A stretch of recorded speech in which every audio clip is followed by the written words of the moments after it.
उज़ैर बलोच की JIT पर Tehreek Insaf people's party आमने सामने। अली जैदी JIT को मुतनाज़ बनाकर मुल्ज़िमान को फायदा पहुंचा रहे हैं, वज़ीर आला सिंध का इल्जाम। कौन सी JIT दुरुस्त है, सिंध हुकूमत की या अली जैदी की? उज़ैर बलोच की JIT का तनाज़ा कैसे हल होगा, पूछेंगे रहनुमा तहरीक इंसाफ शकूर शाद से, रहनुमा पीपुल्स पार्टी शर्मिला फारूकी से और दिफाई तजियाकार जनरल अमजद शुएब से।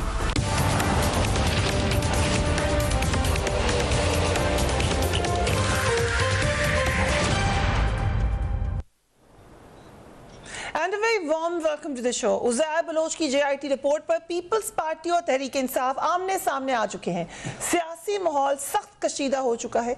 दोनों जानिब से एक दूसरे पर संगीन इल्जामात का सिलसिला जारी है। अली जैदी अपनी पेश करदा JIT पर डटे हुए हैं। उनका कहना है कि असल JIT में पीपल्स पार्टी की आला क़यादत के नाम शामिल है, जबकि पीपल्स पार्टी इसकी सख्ती से तरदीद करती है। उज़ैर बलोच की पीपल्स पार्टी की क़यादत से ताल्लुकात पर सईद गनी कहते हैं कि कराची में हर सियासी जमात का उज़ैर बलोच से ताल्लुक रहा है। उन्होंने ये इल्ज़ाम लगाया है कि तहरीक इंसाफ तो उज़ैर बलोच को अपनी पार्टी में शामिल करना चाहती थी। इस हवाले से उन्होंने शकूर शाद साहब का नाम भी लिया। Let's watch him. जब वो पीपल्स पार्टी के खिलाफ मुजाहरा कर रहा था, कौन सी सियासी जमात थी जिसने उसको अपनी पार्टी में शामिल करने की कोशिश नहीं की, बशमूल PTI की? बयानात रिकॉर्ड पर है। शकूर शाह जो इनका MNA है, उससे सिर्फ ये पूछ लें कि 2012 में आसपास जब ये ऑपरेशन हुआ था, वो पार्टी का नायब सदर था कराची का, उससे पूछे इस्तीफा क्यों दिया था उसने? पूछे उसे इस्तीफा क्यों दिया था? इनका MNA ना भी, अली जैदी बुला के पूछे कि भाई तूने उस पार्टी से इस्तीफा क्यों दिया था उधर से?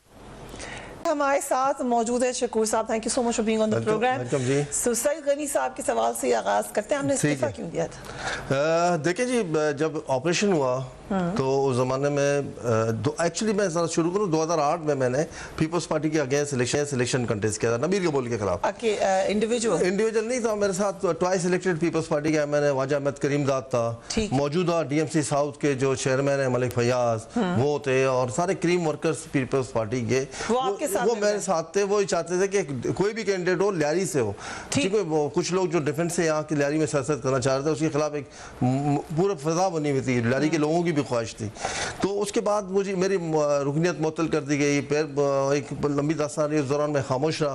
फिर 2012 में फैसल रजा आबदी को जब पीपल्स पार्टी ने कराची का सदर बनाया, तो मैं उसकी ख्वाहिश थी मुझे साउथ का सदर बनाना, लेकिन नबील कबूल चूँकि मेरी मुखालफत में था, उसने कहा कि ये इसने मेरे खिलाफ इलेक्शन लड़ा है, वो सिटिंग MNA था, उसकी वजह से उन्होंने साउथ की सदारत नहीं बल्कि, लेकिन फैसल रजा आबदी ने मुझे अपने साथ कराची डिवीज़न का नायब सदर रखा।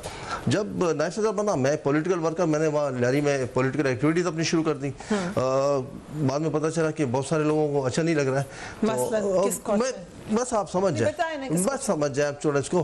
तो नाम ले आप बताऊंगा फिर कभी इंशाल्लाह वक्त आएगा तो वो भी बताऊंगा। तो बहुत सारे लोग नहीं, पीपल्स पार्टी के क़यादत नहीं, बहुत सारे और लोगों को। तो मैंने फिर क्या नाम है, इस दौरान ऑपरेशन जब होने वाला था, ऑपरेशन से 10 दिन पहले, 10-12-15 दिन पहले बिलावल हाउस में एक मीटिंग हुई पीपल्स पार्टी के सारे सरकर्दा रहनुमा, जिसमें इवन प्रेसिडेंट आसिफ जरदारी साहब थे, प्राइम मिनिस्टर साहब थे CM, और ओवैस मुजफ्फर टब्बी थे इसमें, पीपल्स पार्टी की कराची के सदर और जनरल सेक्रेटरी इस्माइल बरोई और क्या नाम है फैसल रजा आबदी थे, और बाकी के साउथ के सदर खलील लोध थे, MP MNA नबील कबूल वगैरह सब थे। उनकी ख्वाहिश थी कि लियारी में जो उनके लिए प्रॉब्लम क्रिएट हो रहा है, क्योंकि ओवैस मुजफ्फर टब्बी भी मिसला ये थी, आई एम नॉट श्योर 100%, लेकिन वो चाह रहे थे कि नेक्स्ट इलेक्शन वो लियारी से लड़े 13 में, तो वो ये लियारी के लोग उनके रेजिस्ट कर रहे थे उसके, तो इस वजह से वो चाह रहे थे कि 2-3 गैंग से, तो वो चाह रहे थे कि एक गैंग को फारिग करके दूसरे को लाके बिठाए। ये कौन चाह रहा था? ये कुछ लोग चाह रहे थे, लेकिन जरदारी साहब, मैं क्लियर बात करूँ, आज वो मुझे मुनासिब नहीं कि आज वो पार्टी में नहीं, तो उसके अगेंस्ट बात, उसने कहा मैं नहीं चाहता कि इनको मारना, लेकिन इनको ये चाह रहे हैं कि 10-12 जो सरकर्दा लोग हैं इनको पकड़ के अंदर कर दें ताकि माहौल क्या बने। लेकिन कुछ लोगों ने कहा कि गैंग वॉर में जो लोग मुलविस हैं उनको वो मारना नहीं चाहते, लेकिन अरेस्ट कर, उनके खिलाफ कानूनी कार्रवाई करें, अरेस्ट कर दें। लेकिन वहाँ मौजूद कुछ लोगों की ख्वाहिश थी कि इस एक ग्रुप को निकाल के दूसरे ग्रुप को लाना। इस वजह से जो ऑपरेशन हुआ तो वहाँ पर लियारी के उज़ैर ग्रुप बहुत ज़्यादा स्ट्रॉन्ग था, इतना स्ट्रॉन्ग था कि जब उनके मुकाबले के चौधरी असलम की पार्टी आई तो उन्होंने अंदर घुस नहीं पाए। फिर अंदर दिन फायरिंग की वजह से वहाँ इर्द गिर्द के तमाम PMTs उड़ गए, वहाँ लाइट का मसला हो गया, वहाँ पर पानी का मसला हो गया। वेरी नेक्स्ट डे मैंने वो वज़ीर आला के मुशीर थे वक़ार मेहदी साहब, वो उससे बड़े अच्छे मुनासिब रहे, सारी ज़िंदगी हम साथ थे। तो मैंने उनको फ़ोन करके कहा कि ये स्पेसिफिक ऑपरेशन नहीं है, ये आपने पूरे इलाके को कॉर्डन ऑफ करके उसको उसके खिलाफ कार्रवाई हो रही है, अंधाधुंध फायरिंग हो रही है, लोग मुतासर हो रहे हैं, हम मुतासर हैं। तो ये मेरा जुर्म था, मैंने लियारी के अवाम के लिए बात की थी।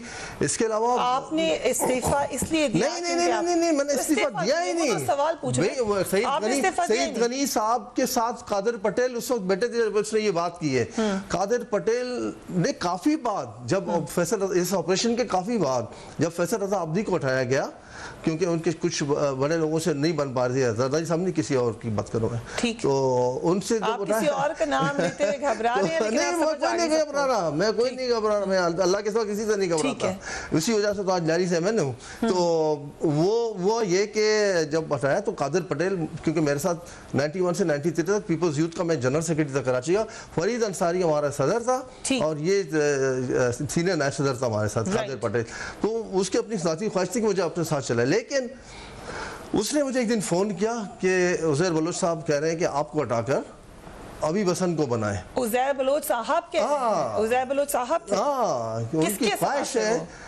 पीपल्स पार्टी के साहब थे उज़ैर बलोच? नहीं, कादिर पटेल ने मुझे ये कहा कि उनको हटा के आपको हटा के उनको बनाया जाए। मेरे लिए कोई मसला नहीं है, मैं इतने साल बगैर उहदे के रहा हूँ, मैं भी रह लूंगा। और उसके बाद मैंने कोई इस्तीफा ना मुझसे लिया गया ना मैं दिया, मुझे हटा दिया। नहीं, मैं हटा नहीं हूँ, मैं एक साइड में बैठ गया, मैं पब्लिक रिलेशन की ख्वाहिश पे आपको हटा दिया गया था। और क्या नाम है, कादिर पटेल ने हटाया था मुझे। सईद गनी अपनी रिकॉर्ड दुरुस्त करें। कादिर पटेल कल मेरे साथ एक प्रोग्राम में थे, जावेद चौधरी के, मैंने उनके सामने कहा था, मैंने कहा अल्फिया आप कुरान पे हाथ रख के बताओ मैं जो कह रहा हूँ गलत कह रहा हूँ। तो उसने कहा नहीं, क्या नाम है, वो सियासी कह रहे हैं, लेकिन उसने इनकार नहीं किया। नहीं, उसने ये इनकार नहीं किया कि ये गलत कह रहा है।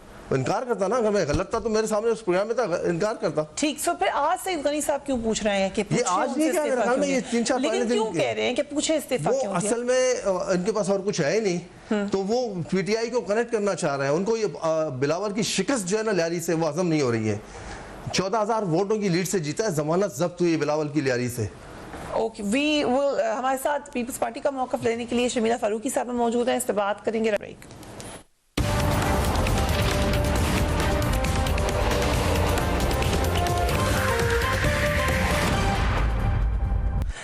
Welcome back. वक्फे पे जाने से पहले अब्दुल शकूर शाह साहब ने हमें बताया कि क्या मामला हुआ था जो सईद गनी साहब ने सवाल उठाया है। शमीला फारूकी साहिबा, एक GIT में भी ये बात है कि उज़ैर बलोच को, जो कि अभी शकूर साहब बता रहे हैं कि उज़ैर बलोच साहब उस कहा जाता था, उनके कहने पे डिसाइड किया जा रहा था कि किसको टिकट दें किसको ना दें, लेकिन आप लोग कह रहे हैं कि उनको तो PTI भी अपनी जमात में शामिल करना चाहती थी। इसका जवाब नाज बलोच साहिबा, जो अब आपकी साथी हैं, बड़ी इंपॉर्टेंट साथी है, सिटिंग MNA है, उनकी ज़बानी सुन लीजिए। लेट्स वॉच नाज बलोच। PTI ने की उज़ैर बलोच को PTI में शमूलियत के लिए किसी ने जाके दरख्वास्त नहीं की। तो पहली बात ये आपका जो बहुत सफेद झूठ है उसकी मैं तरदीद कर दूं कि ऐसी कोई बात नहीं है। दूसरी बात ये है कि जो जलसों की बात करें, जो धरनों की बात करें, जिस चीज की वो लियारी की आवाम ने 28,000 वोट भी हमें दिया। अच्छा, मुझे एक सवाल का जवाब बता दें, सनिया नाज जो लियारी से पीपल्स पार्टी की MPA बनी है, वो पाकिस्तान पीपल्स पार्टी की कारकुन कब थी? उनको किसके कहने पे टिकट दिया? शाहजहां बलोच और जावेद नागौरी को किसके कहने पे टिकट दिया पार्टी ने, पीपल्स पार्टी ने? पीपल्स पार्टी के असल कारकुन जो कि पीपल्स पार्टी के पुराने जाले थे, उनको टिकट ना देकर न्यू कमर सनिया नाज, एक न्यू कमर अचानक से आ जाती है, उनको टिकट मिल जाता है। किसके कहने पे? ये तो कराची का बच्चा जानता है, ये सबको पता है कि पीपल्स पार्टी अपनी साख खो बैठी थी पहले। शमीला फारूकी साहबा, सवालात आपने सुन लिए। शाहजहां बलोच, जावेद नागौरी, अब्दुल्ला बलोच और सानिया नाज को पीपल्स पार्टी का टिकट कैसे मिल गया? जी बहुत शुक्रिया फरिया। पहले तो मैं एक चीज का जवाब देती चलूं कि एक यहाँ पर बड़ी तफसीलन बात की गई और कहा गया कि जी जनाब था और ये कहा गया कि जी एक ग्रुप को हटा दो, दूसरे ग्रुप को हटा दो, और बीच में इनको चाहते थे कि कुछ लोग ही चले जाएं वगैरह। देखिए, पार्टी में, पार्टी हायरार्की के अंदर हमेशा पार्टी के ओहदों के लिए एक भागदौड़ तो होती है, लेकिन अगर इजाजत है शर्मिला साहबा की आवाज शकूर साहब को आनी चाहिए। शकूर साहब को आवाज है। जब आपको याद होगा कराची सू मोटो केस इफ्तिखार चौधरी साहब का, कराची की बदअमनी के ऊपर उन्होंने एक सू मोटो लिया था, और वो तकरीबन 2011 की बात है। उसमें तो ये पार्टी के साथ थे, और कराची सू मोटो केस के अंदर बहुत से लोग फ्रेंड्स ऑफ लियारी वगैरह गए थे अस खुद इस पिटिशन के अंदर, और अपने तहे लियारी के मामलात के बारे में बातें की थी। अगर इनको इतनी शिकायत थी तो ये वहां गए थे जाके, क्योंकि ये कह रहे हैं मैं लियारी में रहता हूँ, लियारी से मेरा ताल्लुक है, मैं सबको जानता हूँ। क्या इन्होंने उस सुमोटो केस के अंदर जाके कोर्ट की कुछ मदद की, कुछ असिस्ट किया कोर्ट को? क्योंकि हबीब जान बलोच भी गए थे वहां से, फ्रेंड्स ऑफ लियारी बनके, सारी जमातें लग गई थी उसके अंदर, सबने जा जाके अपने बयानात दिए, फिर बताया था कि जी कराची में हो क्या रहा है, लियारी में हो क्या रहा है। तो शकूर साहब गए थे? अगर नहीं गए थे तो तमाम जो बातें कर रहे हैं ये झूठ पे मबनी है। दूसरी चीज, सबसे इम्पोर्टेंट चीज, तमाम बातें उसके जाने ना जाने से नहीं देखिए ये नैबज़दा खातून मेरे बारे में अल्फाज कह रही है। No personal comments. मैंने देखें मुझे कंप्लीट करने दें। देखिए बात ये है कि 2008 में जब पीपल्स पार्टी की हुकूमत आई और सिंध के अंदर भी हुकूमत बनाई, उस वक्त से लेके 2011 तक जुल्फ़िकार मिर्जा जो थे वो सिंध के वजीर दाखिला थे, और वो बड़े पावरफुल वजीर दाखिला थे, ये सब जानते हैं, ये शकूर साहब भी जानते हैं। इतने पावरफुल थे कि वो खुद ही से एक्शन ले रहे थे और कोई पार्टी का होल्ड नहीं था उनके ऊपर, इतने पावरफुल थे। उनको चीफ मिनिस्टर कायम अली शाह भी कुछ नहीं कह सकते थे, वो किसी की नहीं सुनते थे। लेकिन वो बरमला बता रहे थे कि मैं ये सब कर रहा हूँ, वो छुपा भी नहीं रहे थे। He was openly saying कि ये मेरे बच्चे हैं, ये मेरे लोग हैं। हाँ, और उनका वो पार्टी की मर्जी के बगैर कह रहे थे। नहीं देखिए, एक तो होता है ना पार्टी आपको इज्जत देती है, एक ओहदा देती है, एक वजारत देती है, कुछ चीजें होती हैं जो आप पार्टी से छुपके भी और अपने इख्तियारात से तजावत करते हुए कर देते हैं। उनमें से कुछ चीजें डॉक्टर साहब ने भी की। हुआ ये if you may allow me, यहाँ पर शकूर साहब कह रहे हैं कि कादिर पटेल साहब ने फोन करके कहा कि उज़ैर बलोच के कहने पर टिकट दिए जा रहे हैं या नहीं दिए जा रहे। नहीं, ये टिकट की बात नहीं, वहां से लियारी के मुझे जो हटाने की बात की, इनको हटाया जाए। उज़ैर बलोच ने ये बात की। नहीं, मैं आपको बात बताऊं, पार्टी के ओहदे बड़े गिन चुन के सोच समझ के जाते हैं। किसी के फोन कहने पे ये कह देगा उसको हटा दो, वो कह देगा इसको लगा दो, इस तरह पार्टी की हायरार्की, पार्टी के ओहदे नहीं बढ़ते किसी भी जमात के अंदर। दूसरी अहम चीज ये है कि जुल्फ़िकार मिर्जा के रस्ते पीपल्स पार्टी से अलग हुए 2011 में। 2011 में पीपल्स पार्टी ने ऑपरेशन शुरू किया। सब लोग तो बातें करते ना, 2013 की जब नवाज शरीफ आए थे तो सब पार्टीज को बुलाया था, किया था। उससे पहले भी एक ऑपरेशन शुरू किया मैंने कवर किया था, और वो लियारी से शुरू किया। और प्रिया, मैं इस बात की गवाह हूँ, मैं उस वक्त काबीना का हिस्सा थी। यूसुफ रज़ा गिलानी साहब वजीर आजम थे, वो स्पेशली कराची आए थे, उन्होंने सिंध कैबिनेट की मीटिंग ली थी और उन्होंने कहा था कि आपने कराची ऑपरेशन करना है, और सबने ये फैसला किया कि जी लियारी से होगा।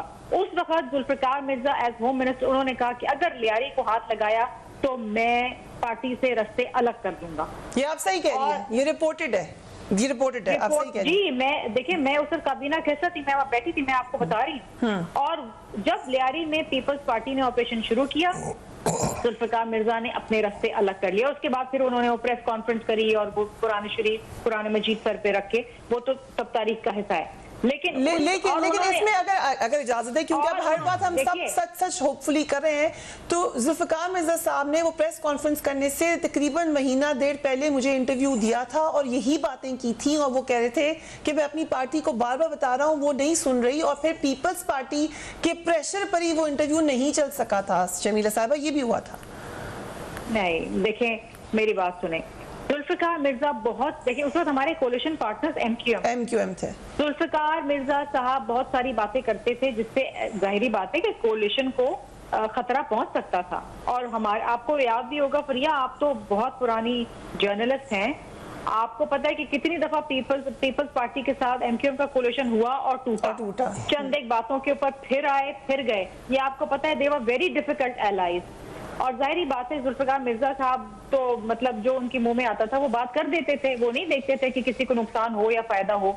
लेकिन उनका जो झगड़ा शुरू हुआ उजैर बलोच पे। वो नहीं चाहते थे कि वहाँ कार्रवाई हो, उजैर बलोच के खिलाफ कार्रवाई हो, और वो पार्टी छोड़ने के बाद भी कहते रहे कि वो मेरा बच्चा है और मैं वबंगत आला कह रहा हूँ कि वो मेरा बच्चा है। तो ये एक तारीख का हिस्सा है। लेकिन सानिया नाज का तो बता दें, सानिया नाज को आप मिली थी पहले, मैं मिली हूँ सानिया नाज को। Let me share my experience. जब मैं उजैर बलोच का इंटरव्यू करने गई तो सानिया नाज उनकी असिस्टेंट की हैसियत से काम कर रही थी, हर जगह वही हमें लेके घूमते रही थी। उस वक्त उन्होंने पीपल्स पार्टी का कोई लिंक नहीं बताया था अपना। परिया, मैं आपको बात बताऊं कि बड़े मुश्किल हालात में लियारी के लोगों ने अपना वक्त गुजारा है। क्या दहशत थी उजैर बलोच की, क्या अवामिल थे कि क्यों, जाहिरी बात है वहां पर लोगों को रहना था। अब जब ये 2011 का ऑपरेशन हुआ, आपको पता है वहाँ ये इस ऑपरेशन के अंदर जिसको पकड़ना था वो तो पकड़ा नहीं गया, लेकिन मासूम जाने गए। लोगों के पास वहाँ पर खाने पीने के लिए नहीं था, बिजली नहीं थी, पानी नहीं था। आपको पता है वो बड़ा नाकाम ऑपरेशन हुआ, 14 दिन बाद उसको खत्म कर देना पड़ा। और मैं आपको बताऊं कि देखिए एक चीज मैं आपको बताऊं, जावेद नगोरी और सानिया नाज की बात हो रही है। बेशक पीपल्स पार्टी के टिकट पे वो इलेक्ट हुए और बाद में उनकी वीडियोस भी मंजर आम पे आए कि वो अलीजेंस ले रहे हैं। किस हालात में उन बेचारों ने लिए नहीं लिए। जावेद नगोरी साहब का भाई कत्ल हुआ है उसके बाद, आपको पता है he lost his brother, उसको एक बात तो हम मान रहे हैं शमीला साहिबा, आप लोगों के आपस में जितने भी इख्तलाफात हो, लेकिन माजी में वो पीपल्स पार्टी का हिस्सा रहे हैं, आप अभी भी हैं, कि पीपल्स पार्टी की गवर्नमेंट के दौरान लियारी एक आउट ऑफ हैंड जगह थी। वहाँ पे bombs, mortars, gang wars, everything, considering के ये हब समझती है पीपल्स पार्टी, और आप लोग इसको कंट्रोल नहीं कर सके, ना ऑपरेशन कामयाब कर सके, ना उसको रोक सके। ये तो लियारी के अंदर आसमान से उतर के दुनिया है लियारी के, वहां से शुरू से ही वहां पे बम्बार्डमेंट हो रही है। जाहिर है वहां पे पनपने दिए गए हैं इनको, तो तभी पनपे है ना। ये तो नहीं हुआ कि शुरू से ये लियारी ऐसे था। परिया लियारी के साथ पता है बहुत ज्यादा हुई है, लियारी को हर ज्यादा हुई है, आप सही कह रही है। मुझे ज्यादा हुई है। एमक्यूएम ने वहां पर शरारत करने की कोशिश की, दीगर जमातों ने, क्योंकि वो पीपल्स पार्टी का घर था, उन्होंने हमेशा पीपल्स पार्टी का घर जहाँ पे लोगों को गैंग वॉर्स के अलावा कुछ नहीं मिला बड़े लंबे अरसे तक, ये एक अफसोसनाक बात है। We will talk about it right after break.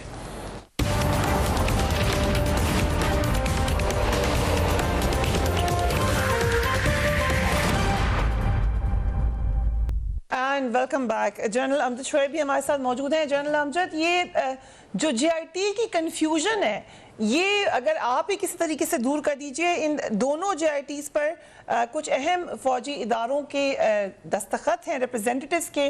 क्या आपके ख्याल से इन इदारों के थ्रू ही पता चल सकता है कि कौन सी ठीक है, कौन सी गलत है?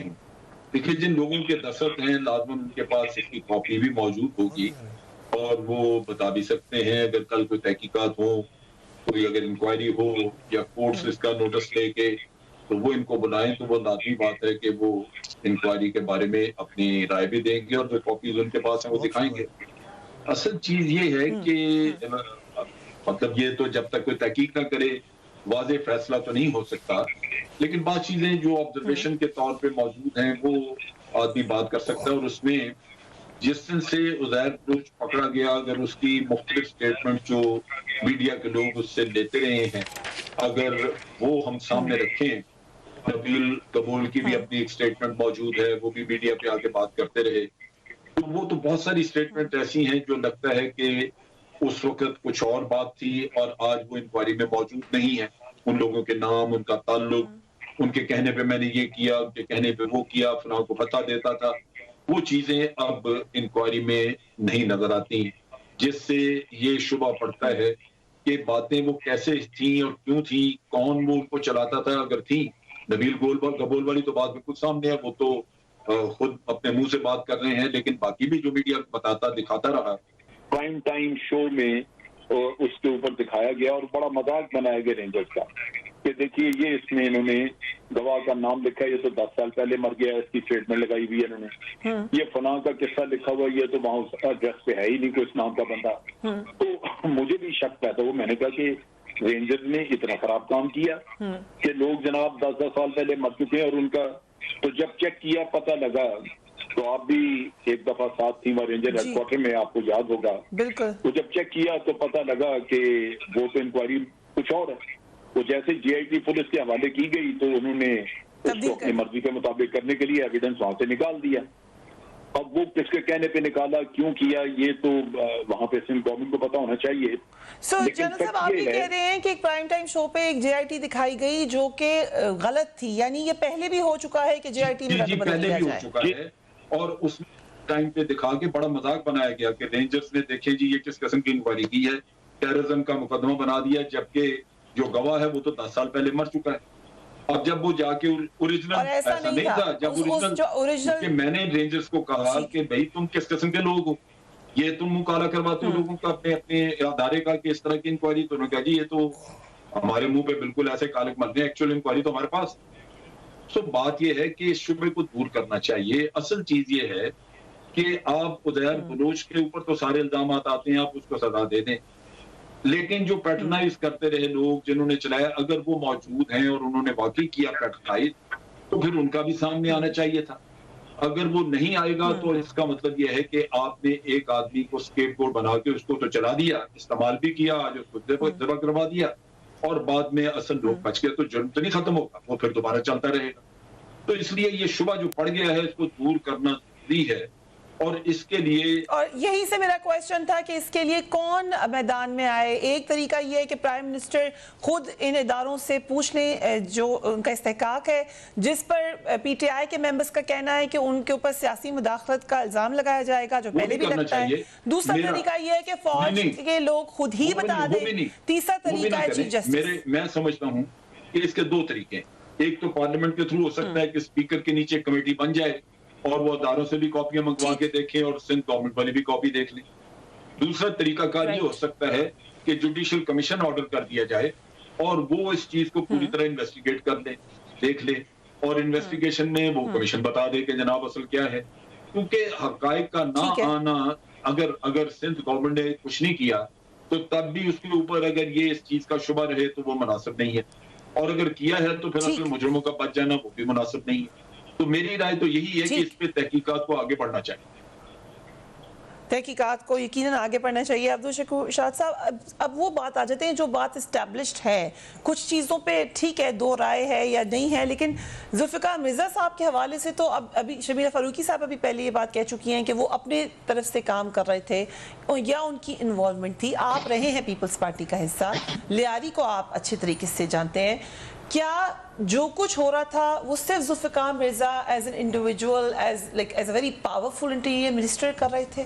मैं आपके सवाल की जवाब देने से पहले ज़रूरी समझता हूँ कि इस खातून ने जो आपने आज बुलाया नैब ज़दा खुद भी और उसके वालिदैन को भी सजा हुई है, कन्विक्टेड है ये कन्विक्टेड लोग हैं। नहीं, मैं इन्होंने मुझे डायरेक्ट कहा कि झूठ बोल रहे हैं, इनको ये मुनासिब नहीं रहता कि गैर पार्लियामानी लफ्ज़ इस्तेमाल करें। शमीरा साहब, आपको भी ये नहीं कहना चाहिए था आप इनके ऊपर। आप देखिए, अगर मेरी आदत नहीं है मैं किसी खातून जो नाजेब देता है मुझे, ये इनकी इतनी उम्र नहीं है जितनी मैंने पीपल्स पार्टी में सर्व की है।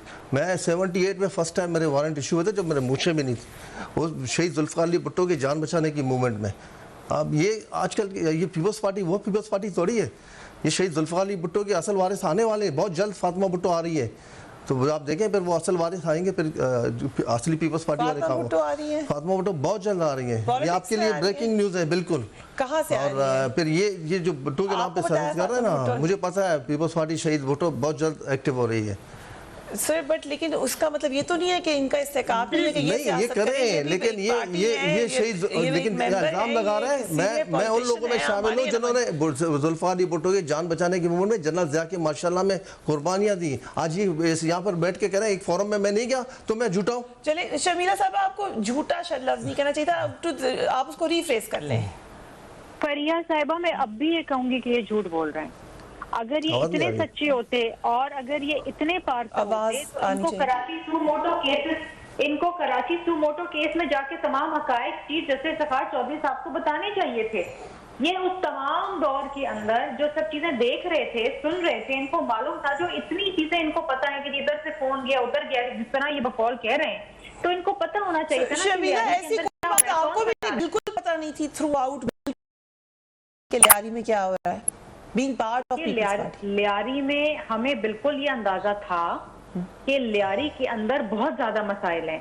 तमाम जमातों का इंटरफेरेंस है। वहां पर MQM भी इनरोड बनाने की बहुत अशद कोशिश कर रही थी, वहां पर PTI भी कोशिश कर रही थी, वहां पर जमात इस्लामी भी थी। हर कोई चाह रहा था कि किसी तरीके से लियारी के बहुत सारी चीजें पता होती हैं लेकिन इंसान मसलियतन खामोश रहता है, तो शायद वो खामोश मसलियतन देखें ये तो खैर मैं गोशा नशीनी में था 8 से 12 तक, ये उस दौर की बात करें कहने के ऊपर देखें वो कह रहे हैं वो गोशा नशीन कैसे 8 से 8 के इलेक्शन के बाद से एक शख्स जो है, अगर मैं नहीं गया तो उसका मतलब मैं झूठा हूँ, मेरी सारी बातें झूठी हो गई हैं। आप लियारी के अवाम के मैंडेट की तोहिन कर रही हैं। लियारी के अवाम ने 25 जुलाई 2018 को मुझे जितवाया है, मुझे आप एक नैबज़दा, आप मुझ पे झूठे का इल्जाम लगा रही है। पार्टी से निकाल दिया, किसी ने नहीं निकाला मुझे पार्टी से, मैंने खुद छोड़ दिया, किसी ने नहीं निकाला मुझे पार्टी से, किसी ने नहीं निकाला मुझे, आपको ओहदा नहीं दिया, मुझे नहीं निकाला किसी ने। मैं 12 से लेके 18 तक खामोश होकर बैठा रहा। ओहदे की मैंने तमन्ना ही नहीं है जी, ओहदे आप रखे अपने पास। अल्लाह ने मुझे इतनी बड़ी इज्जत दी, लियारी के लोगों ने इज्जत दी, लियारी के लोगों को मोहब्बत से मैं आज इस यहाँ पर मौजूद हूँ। लोग बड़े खुददार लोग हैं, बड़े गयूर लोग हैं, बड़े अच्छे लोग हैं, उनको हर किसी ने एक्सपर्ट किया है, and that is the most unfortunate thing. और लियारी के लोगों को थोड़ा सा प्यार दिखाएं, वो आपको ढेर सारा प्यार दिखाते हैं। इसलिए तो लियारी के लोगों ने अपने इस भाई को जितवाया। लियारी के लोगों ने 14,000 की लीड से जितवाया मुझे। हारना जीतना ये किस्मत की बात होती है। ये आप सियासत अभी सीखें, अभी आपको बहुत टाइम लगेगा सियासत सीखने का। आपकी इतनी उम्र नहीं है जितनी मेरी सियासी जिंदगी है। कि आपको इतना तक मालूम था कि किसने किसको फोन किया, किस ओहदे के लिए क्या किया, आपको पता नहीं था। भाई मुझे कादिर पटेल ने फोन किया, मुझे कादिर पटेल ने मुझे फोन किया तो मुझे पता होगा ना। जब कादिर पटेल मुझे फोन करके कह रहा है कि फिलहाल साहब आपको हटाना चाह रहे, तो ये या तो ये बात समझी नहीं है या सियासी बसीरत की कमी है इनकी। शमीला साहब आपको ऑब्वियसली डिफरेंट ओपिनियन है। मुझे अफसोस है आपने एक लैबज़दा खातून के सामने मुझे बता दिया। नहीं sir, again I will say कि ना कोई किसी के ऊपर अगर पर्सनल कमेंट ना करें, हम सिर्फ इस बात करें क्योंकि अगर लियारी के लोगों की बात हो रही है, पाकिस्तान के लोगों की बात हो रही है, सो लेट्स फोकस अमन और अमान के हवाले से। Will be back right after break.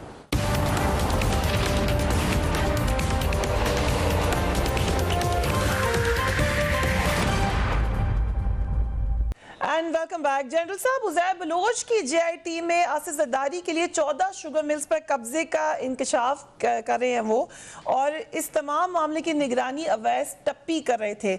अगर पीपल्स पार्टी की क़यादत उज़ैर बलोच के साथ नहीं थी तो फिर सिंध हुकूमत के होते हुए शुगर मिल्स पर कैसे कब्जा कर रहे था उज़ैर बलोच? देखिए, ये मुमकिन नहीं है जब तक के कोई लोकल सपोर्ट ना हो, पुलिस की या हुकूमत की तरफ से इंस्ट्रक्शंस ना हो कि रेजिस्ट नहीं करना, तो ये काम हो नहीं सकता। आफ्टर ऑल जिनकी शुगर मिलें होती हैं या जो भी कोई इनका इस तरह का अदारा होता है, वहां उन्होंने अपनी सिक्योरिटी का पूरा इंतजाम रखा होता है और आप जाके गेट के अंदर वैसे दाखिल नहीं हो सकते। तो ये तो एक चीज वाज़ेह है कि जो कुछ भी हो रहा था वो किसी न किसी के सरपरस्ती में था, और कोई लोग बड़े इज दिस नॉट स्ट्रेंज कि जुल्फिकार मिर्जा, जिसका शमीला भी मान रही हैं, दीगर लोग भी मान रहे हैं, उनको इस हवाले से कोई भी नहीं पूछ रहा? लेकिन नहीं, जुल्फिकार मिर्जा को तो उसका तो नाम JIT में मौजूद है, वो तो JIT में, क्योंकि जुल्फिकार मिर्जा पॉलिटिकल ये पीपल्स पार्टी छोड़ चुका है, इसलिए उसका नाम उसमें से खारिज करने के बारे में किसी ने भी मेरा ख्याल जरूरत महसूस नहीं की। उसका नाम तो बाकायदा सारे कामों में मौजूद है और उसको पूछा जाना चाहिए, जिसने जो कुछ किया उसका हिस्सा। लेकिन ये है कि अगर जुल्फिकार मिर्जा से आप पूछेंगे तो वो हकायक जो है वो सारे बता देगा, लेकिन उस हकायक को फिर ये कहा जाएगा कि ये दुश्मनी की बुनियाद पर कर रहे हैं। तो बेहतर यही है कि इसकी तहकीकात ओरिजिनल जो आपकी अगर मौजूद हैं कॉपियां, जैसे कि अली जैदी कहता है कि जो उसमें 43 पेजेस हैं, तो फिर अदारों के पास होनी चाहिए था। तो तहकीक करके वो जब तक ना सामने आप लेके आए तो वो मेरा ख्याल है मामला अधूरा रहेगा, मशकूक रहेगा। तो बेहतर यह है कि एक इंडिपेंडेंट बॉडी बना के उससे इंक्वायरी करवाई जाए और अदालतों से कहा जाए कि आके आपने वेरीफाई करें जो कुछ आपने देखा या किया, जिस पर दस्तखत किए थे। ये चीज जरूरी है। राइट। शमीला साहिबा, आपकी मुलाकात हुई है कभी उज़ैर बलोच से? उसका सानिया नाज के खाने पे हुई थी मुलाकात, मतलब वो मेरे सामने बैठे हुए थे, लेकिन हमारे जो, क्योंकि उससे पहले वो टेलीविजन पे मुख्तलिफ चैनल्स में मेरे साथ आए हैं और पीपल्स पार्टी के खिलाफ आए और उन्होंने जो गंदी जबान लीडरशिप के बारे में इस्तेमाल की थी, तो जाहिर बात है कि ना सलाम हुई ना दुआ हुई, मतलब नजर तो आए कि वो वहां पर बैठे हुए थे। आपकी मुलाकात पहली और आखिरी मुलाकात, पहली और एक ही इलाके में रहते हैं, एक ही इलाके में रहते हैं, होती थी मुलाकात फ्रिक्वेंटली कहीं किसी अपने खुशी गमी में हमारे यहाँ निकाह होते हैं मस्जिदों में, तो वहाँ मिलते हैं, दूसरी चीज़ों में मिलते हैं। किस तरीके से जाने जाते थे वहाँ पर? शुरू में तो वो एक ऑर्डर ही क्या थे ना, ये तो रहमान के बाद सामने आए फिर तो वो फिर और पेट्रोनेज लेकिन एक और चीज़ जो ये कह रहे हैं ना बार बार कि वहाँ गए, वहाँ पर आप देखिए कहीं सीएम जाता है या गवर्नर जाता है या पीएम जाता है या कोई वजीर जाता है, पहले उस इलाके में इंटेलिजेंस वाले जाते हैं, सर्चिंग करते हैं, मालूमात करते हैं, बताते हैं आगे कि सिक्योरिटी की क्या सिचुएशन है क्या नहीं है। ये जिस जगह गए थे वो जगह उज़ैर की जगह थी, जिसे गांव का नाम दिया जाता था, गांव के नाम से मशहूर था वो जगह। एक बड़ी सी कंपाउंड थी, मिल था, तो उसमें चरंद परिंद भी रखे हुए थे और वो सब कुछ पता था इनको क्या कहाँ जा रहे हैं। ये सिर्फ बहानाबाजी कर रहे हैं कि हमें पता नहीं था। जब आपकी सिक्योरिटी इदारे या तो उन्होंने आपसे चीट किया या उन्होंने आपसे चीट किया, आपको नहीं बताया कि ये उज़ैर के यहाँ ले जा रहे हैं। आप इतने मासूम वजीर आला थे या इतने मासूम आपके लीडर थे जिनको ये भी पता नहीं था कि कहाँ जा रहे हैं। शर्मिला साहिबा के किसी को पता नहीं था किधर जा रहे हैं, ना वजीर आला को? नहीं, देखिए मैं आपको बताऊं कि नया इलेक्शन हुआ था और लियारी से जाहिर बात है हमें खुशी भी थी कि हमारे 2 MPs और 1 MNA जीत के आए। तो जब बात हो रही थी हर कोई इनवाइट कर रहा था कामिल शाह को, फरियाल तालपुर साहिबा को कि आप हमारे हल्के में आए, आप हमारा खाना करें। तो